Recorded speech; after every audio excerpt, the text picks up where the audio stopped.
Shalom kekasih Tuhan. Puji Tuhan, kita berjumpa lagi di dalam acara Saat Teduh. Mari sama-sama kita satukan hati, kita mau berdoa kepada Tuhan. Allah Bapa di surga, kami mengucap syukur, kami berterima kasih untuk pagi yang baru.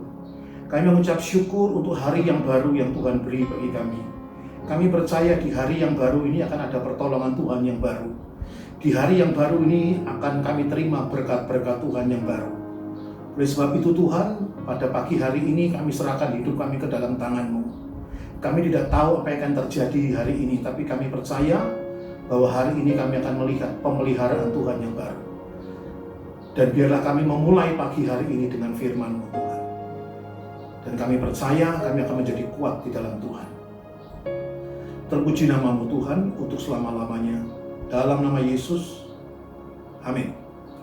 Kekasih Tuhan yang sangat diberkati Tuhan, kita berjumpa lagi dalam acara Saat Teduh. Kita masih tetap dalam tema pribadi yang berkenan. Minggu lalu saya sudah sampaikan pribadi yang berkenan. Mari sama-sama kita buka Alkitab kita lihat ayat yang sama dengan minggu yang lalu, yaitu Amsal 4 ayat 23. Amsal 4 ayat 23 dikatakan, jagalah hatimu dengan segala kewaspadaan, karena dari situlah terpancar kehidupan. Nah, kekasih Tuhan yang sangat diberkati Tuhan, saudara. Akhir-akhir ini kita sangat berharap keadaan menjadi baik. Saat ini kita berharap situasi menjadi baik. Saat ini kita berharap keadaan menjadi normal kembali. Kita bisa bekerja kembali, kita bisa beribadah kembali, kita bisa beraktivitas kembali secara normal, seperti dulu yang pernah kita lakukan. Semua dari kita, semua ini sangat berharap itu terjadi dalam diri kita. Saya pun berharap seperti itu, saudara. Dan otomatis kita butuh yang namanya pertolongan Tuhan. Nah, pertolongan Tuhan itu menjadi nyata dalam hidup kami, dalam hidup kita. Pertolongan Tuhan, campur tangan Tuhan itu menjadi nyata dalam hidup kita kalau kita melibatkan Tuhan di dalam setiap pergumulan hidup kita. Karena tidak mungkin, saudara, kita meminta keadaan menjadi kondusif, kita minta keadaan menjadi normal, kita menjadi keadaan menjadi seperti dulu, kita bisa cari uang lagi seperti dulu, kita bisa kerja lagi seperti dulu, kita bisa beribadah seperti dulu, kalau kita tidak melibatkan Tuhan. Kalau kita tidak melibatkan Tuhan, apa yang kita inginkan, apa yang kita butuhkan, itu sulit kita capai, saudara. Sulit kita capai. Oleh sebab itu, saudara, dikatakan seperti gini, apa hubungannya dengan menjaga hati? Nah, kita lihat sama-sama, kita tidak bisa berharap sama orang lain, saudara, untuk menjaga hati kita. Sekali lagi saya ulangi, kita tidak bisa berharap sama orang lain supaya orang lain menjaga hati kita. Kitalah yang harus menjaga hati kita, saudara. Karena seringkali tanpa kita sadar, saudara, kita memaksa atau menuntut orang lain untuk menjaga hati kita.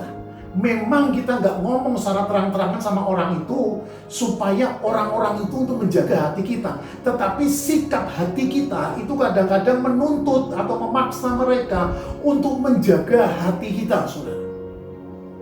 Ataupun seandainya mereka menyakiti kita, saudara, kita secara tidak langsung kita menghukum mereka, saudara.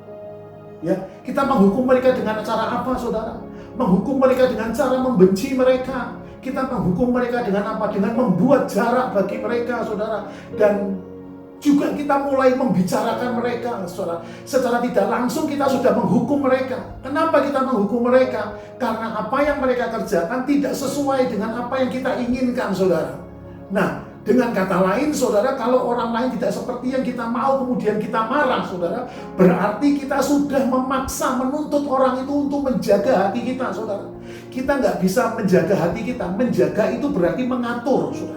Ya, menjaga itu berarti mengatur hati kita. Kalau kita bisa mengatur hati kita, saudara, kita bisa mengatur keadaan di sekitar kita. Kalau kita bisa mengatur hati kita bisa mengatur hati suami kita. Kalau kita bisa mengatur hati kita bisa mengatur hati istri kita. Kalau kita bisa mengatur hati kita bisa mengatur keadaan di sekitar kita. Kalau kita bisa mengatur hati kita bisa mengatur keluarga kita. Karena kita nggak bisa menuntut orang lain untuk mengatur dan menjaga hati kita. Kita nggak bisa minta tolong suami, istri, pendeta untuk menjaga hati kita. Saudara dan sayalah yang harus menjaga hati kita. Ketika hati kita bisa menjaga, saudara, berarti Anda mempersilahkan Tuhan mengambil alih, saudara, semua kehidupan kita, termasuk hati kita, saudara. Ketika kita itu berkenan di hadapan Tuhan, maka Tuhan mau menguasai hati kita. Ciri-ciri orang yang berkenan di hadapan Tuhan adalah apa? Orang yang bisa menguasai hatinya masing-masing. Bukan orang yang pintar menguasai hati orang, tapi orang yang pandai atau cakap menguasai hatinya masing-masing. Dialah salah satu tipe pribadi yang berkenan di hadapan Tuhan. Saya yakin dan percaya ketika engkau bisa menguasai hati, kuasa Tuhan, berkat Tuhan yang tidak lazim terjadi dalam hidup kita. Mari kita berdoa. Segala puji dan syukur kami naikkan kepada-Mu, Tuhan Allah yang kami sembah, Yesus Kristus namanya. Engkau tidak pernah berubah, dulu, sekarang, bahkan sampai selama-lamanya. Kasih dan kuasa-Mu itu sempurna ya Tuhan. Hamba-Mu berdoa Tuhan untuk Indonesia. Kami percaya Indonesia akan pulih. Kami percaya Indonesia akan sembuh. Ketika Indonesia sembuh, nama Tuhan semakin dipermuliakan. Biarlah kami tetap terus berharap kepada Engkau. Kami tetap terus mengandalkan akan Tuhan. Kami tetap terus hidup di dalam Tuhan. Karena kami percaya ketika kami hidup di dalam Tuhan, akan ada hal-hal baru yang akan Tuhan berikan kepadamu. Kami serahkan hidup kami kepadamu Tuhan. Kami percaya sepenuhnya dalam nama Yesus. Amin.